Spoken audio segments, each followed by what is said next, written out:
Bismillahirrahmanirrahim. Assalamualaikum warahmatullahi wabarakatuh. Perkenalkan, saya Sagian Meka Kisworo, NIM EPN 211021, Program Studi Ekonomi Pembangunan, Fakultas Ekonomi, Universitas Cordova. Baik, pertama di sini saya akan menjelaskan tentang sejarah bahasa Indonesia. Baik, bahasa Indonesia lahir pada tanggal 28 Oktober 1928. Pada saat itu, para pemuda dari berbagai pelosok Nusantara berkumpul dalam kerapatan pemuda dan berikrar: 1. Bertumpah darah yang satu, tanah Indonesia. 2. Berbangsa yang satu, bangsa Indonesia. Dan 3. Menjunjung bahasa persatuan, bahasa Indonesia. Ikrar para pemuda ini dikenal dengan nama Sumpah Pemuda. Bahasa Indonesia dinyatakan kedudukannya sebagai bahasa negara pada tanggal 18 Agustus 1945 karena pada saat itu Undang-Undang Dasar 1945 disahkan sebagai Undang-Undang Dasar Negara Republik Indonesia. Dalam Undang-Undang Dasar 1945 disebutkan bahwa bahasa negara ialah bahasa Indonesia. Bab 15 Pasal 36. Keputusan Kongres Bahasa Indonesia 2 tahun 1994 di Medan antara lain menyatakan bahwa bahasa Indonesia berasal dari bahasa Melayu. Bahasa Indonesia tumbuh dan berkembang dari bahasa Melayu yang sejak zaman dulu sudah dipergunakan sebagai bahasa perhubungan, lingua franca, bukan hanya di Kepulauan Nusantara, melainkan juga hampir di seluruh Asia Tenggara. Bahasa Melayu mulai dipakai di kawasan Asia Tenggara sejak abad ke-7.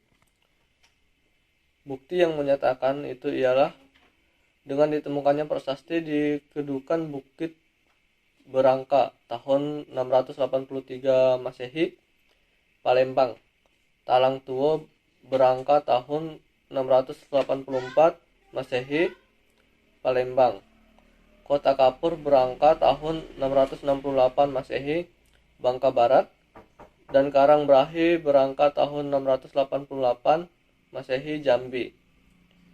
Prasasti itu bertuliskan huruf Pranagari berbahasa Melayu kuna.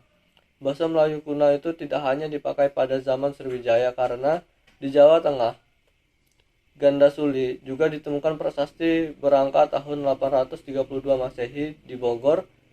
Ditemukan prasasti Berangka tahun 942 Masehi yang juga menggunakan bahasa Melayu kuna.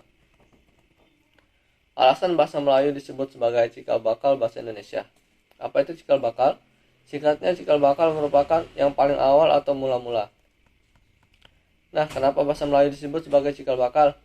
Karena sejak zaman Sriwijaya, bahasa Melayu sudah dipakai sebagai bahasa kebudayaan, yaitu bahasa buku pelajaran agama Buddha.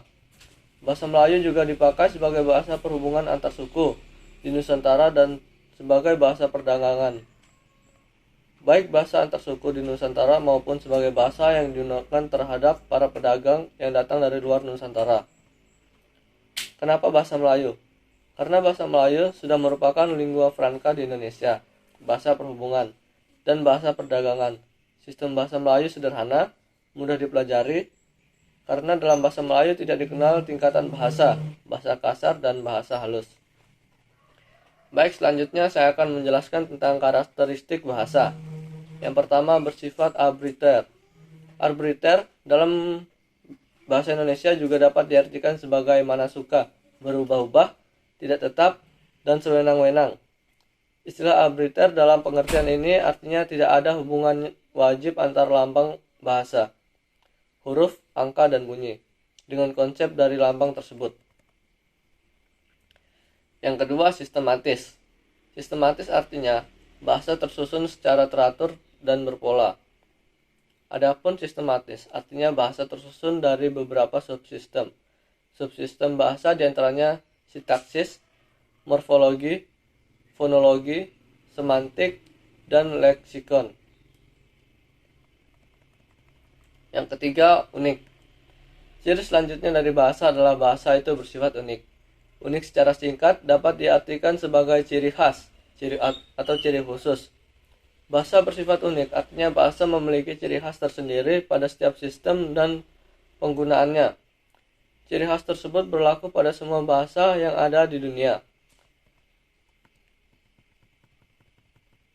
Tentang keunikan ini, Chair menyatakan jika keunikan terjadi pada bahasa, lebih baik jangan disebut keunikan, melainkan ciri dari rumpun atau golongan bahasa itu.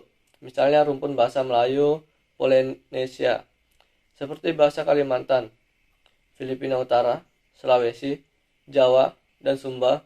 Bahasa dalam rumpun Melayu Polinesia disebut memiliki ciri awalan, prefiks, sisifan, infiks, akhiran, sufiks, dan kombinasinya serta reduplikasi untuk mengekspresikan berbagai nilai.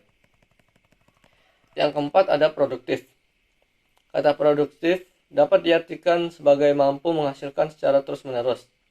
Sifat bahasa yang produktif dapat berarti kemampuan bahasa dalam menghasilkan istilah yang secara terus-menerus, walaupun hanya terdiri dari unsur yang terbatas, seperti A sampai Z atau 0 sampai 9.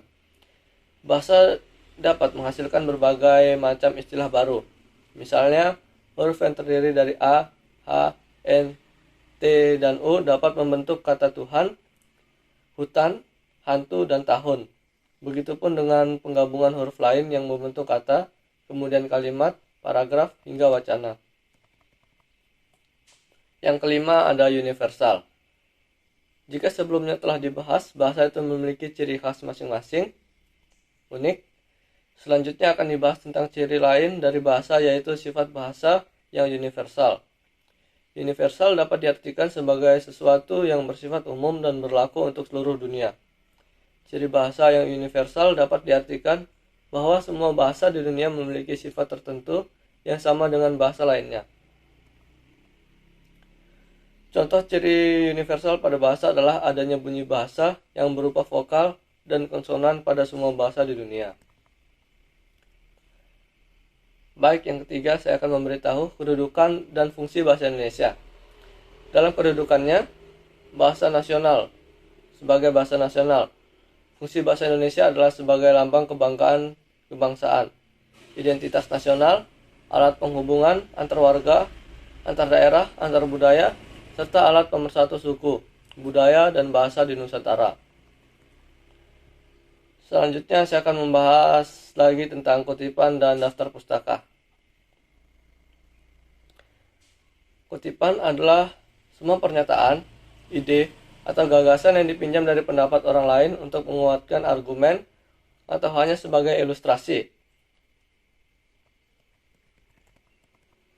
Ada dua jenis kutipan.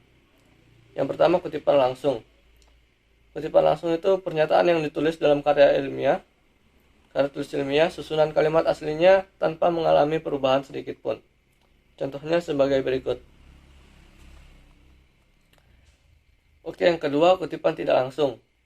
Kutipan pendapat atau pernyataan orang lain dengan melakukan perubahan kalimat yang dikutip sesuai dengan bahasa penulis itu sendiri. Contohnya sebagai berikut. Baik, selanjutnya saya akan menjelaskan daftar pustaka. Daftar pustaka adalah salah satu teknik notasi ilmiah, yaitu merupakan kumpulan sumber bacaan atau sumber referensi saat menulis karangan ilmiah. Cara penulisannya itu, yang pertama, tulis tajuk daftar pustaka dengan menggunakan huruf kapital di bagian tengah atas. 2. Gunakan alinea menggantung atau menonjol. Yang ketiga, jarak spasi setiap baris dalam satu sumber adalah 1 spasi, sedangkan jarak antara sumber bacaan yang satu dengan yang lainnya adalah 1,5 spasi.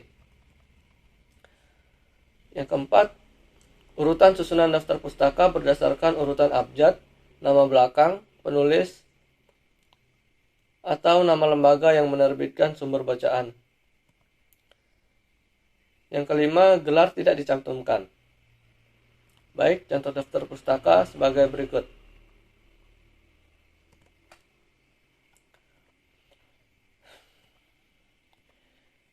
Selanjutnya, saya akan menjelaskan tentang kearifan lokal. Kearifan lokal merupakan bagian dari budaya suatu masyarakat yang tidak dapat dipisahkan dari bahasa masyarakat itu sendiri.